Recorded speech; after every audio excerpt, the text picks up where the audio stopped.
السلام عليكم ورحمة الله وبركاته. مرحبا بكم معايا مرة أخرى في وصفة جديدة في قناتي وقناتكم شيوة سعاد من قلب كندا. اليوم إن شاء الله وكيف وعدتكم من قبل غنقدم لكم بسبوسة فردية بكريمة رائعة بنكهة الحامض، كتجي لذيذة وبمذاق لا يقاوم، سريعة التحضير وبمكونات جد اقتصادية. صراحة بسبوسة رائعة شكلا ومذاقا. وكيف العادة قبل ما ندوزو المقادير الوصفة وطريقة التحضير، كنتمنىكم توضعوا لايكات إلا عجبكم الفيديو بطبيعة الحال، بتفعيل الجرس باش توصلوا بكل جديد، وبالاشتراك في قناتي وقناتكم شهوة سعاد من قلب كندا. وكذلك كنشكركم جزيل الشكر على الدعم ديالكم المتواصل والمحفز عن طريق التعليقات الرائعة والجميلة والكلام الطيب في حقي وفي حق القناة. شكرا جزيلا لكم.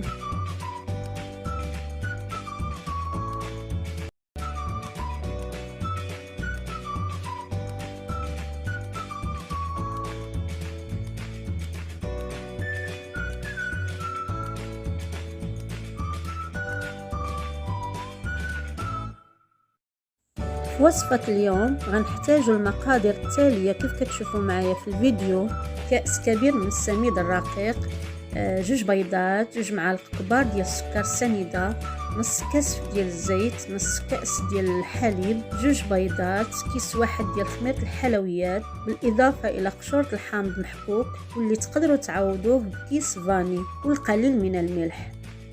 وكيف كتشوفوا معايا غناخد إناء وغنوضع فيه البيض وغنضيف ليه زيت أي الحامض محكوك وكذلك سكر سنيدة، وغنقوم بتحريك العناصر جيدا كيف كتشوفوا معايا.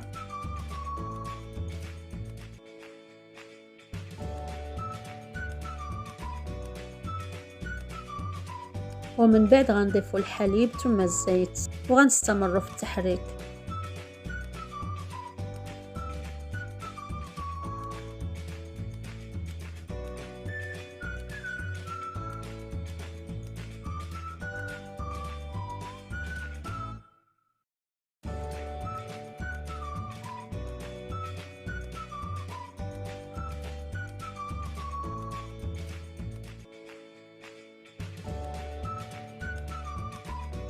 ومن بعد غنضيفوا كذلك خميرة الحلويات بالإضافة إلى السميد، وغنبقاو مستمرين في التحريك حتى ينسجموا جميع العناصر مع بعضها البعض.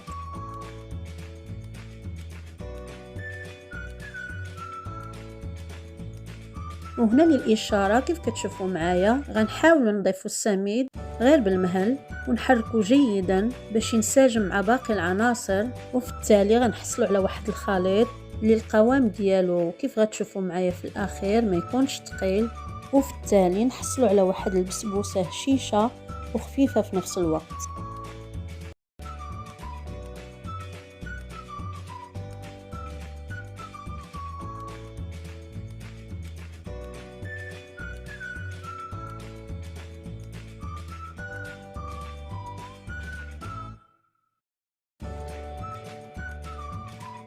وهنا كيف كتشوفوا معايا من بعد ما وجدت الخليط ديال البسبوسه كنت وجدت مسبقا هاد ليمون الصغار اللي كتشوفوا معايا، دهنتهم بالقليل من الزبده ومن بعد رشيتهم بالقليل من الدقيق باش ما يلصقش لنا الخليط عند الطهي.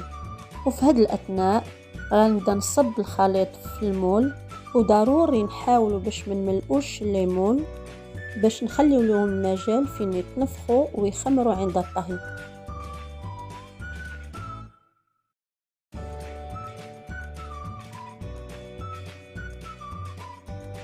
وللإشارة بالنسبة للمقادير اللي عطيتكم ديال الوصفة خرجت لي بالضبط 12 ميني بسبوسة. صراحة وصفة رائعة وسهلة في التحضير واقتصادية في المكونات ولذيذة في الطعم ديالها، خصوصا بديك النكهة اللي كنضيفوا ليها ديال قشورة الحامض، كتعطي البسبوسة واحد اللذة متميزة. وتقدروا تعوضوا الحامض بكيس ديال الفاني.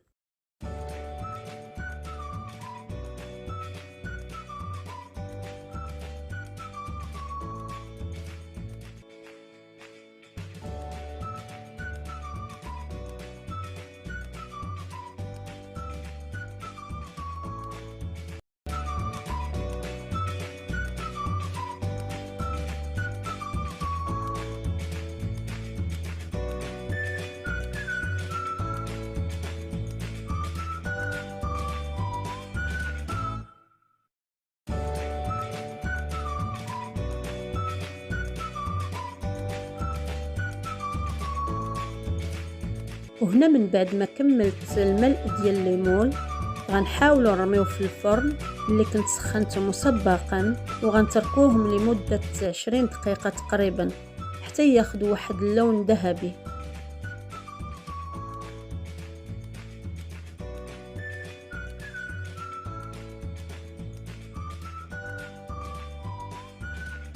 وفي هاد الاثناء كيف كتشوفوا معايا غندوزو نحضروا الكريمه.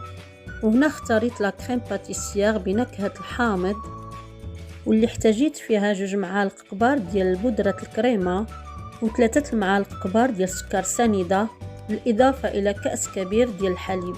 كيف شفتوا معايا خديت الصحن وضفت لي جميع العناصر ووضعتهم فوق نار مهيله وبديت كنحرك تنحصلوا على واحد الكريمه.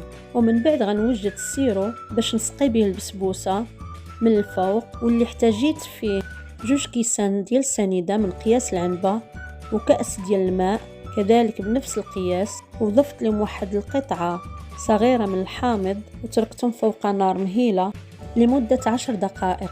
من بعد نسقي بهم ميني بسبوسه كيف شفتوا معايا. وفي هذه الاثناء ومن بعد ما وجدت لنا البسبوسه غنقوموا بالتزيين ديالها بالكريمه وبزيت ديال الحامض. وهنا خديت نوعين من الحامض اي الليم والسيترون، واللي غنزين بهم البسبوسه من بعد ما نوضع فيهم الكريمه. بقاو معايا للاخر حتى تشوفوا طريقه التزيين. وهنايا كيف كتشوفوا معايا كنزولوهم بسهوله من المول من بعد ما دهنتهم بالزبده ورشيتهم بالسمين.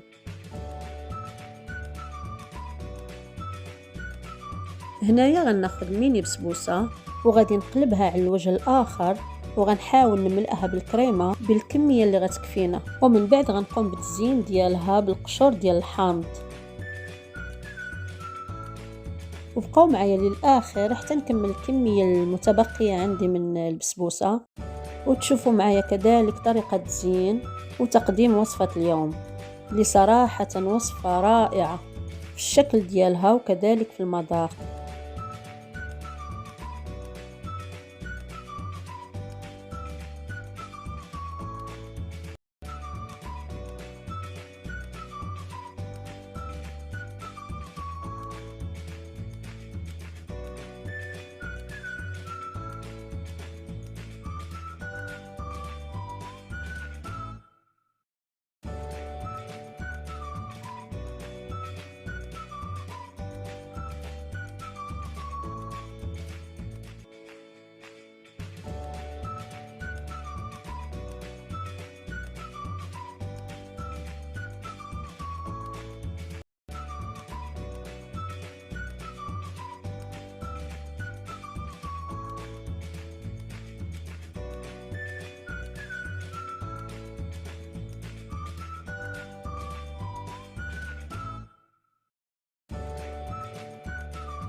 وفي هذه الأثناء غتكون وصفة اليوم وجدات، نتمنىها تكون نالت الإعجاب ديالكم.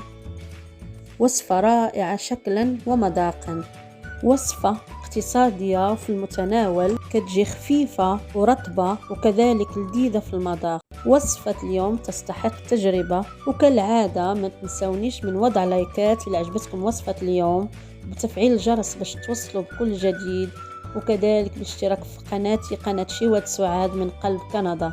إلى ذلك الحين كنتمنىكم تكونوا على خير في أتم صحة وعافية، وإلى الملتقى في وصفة جديدة وفي يوم جديد. أحبكم في الله.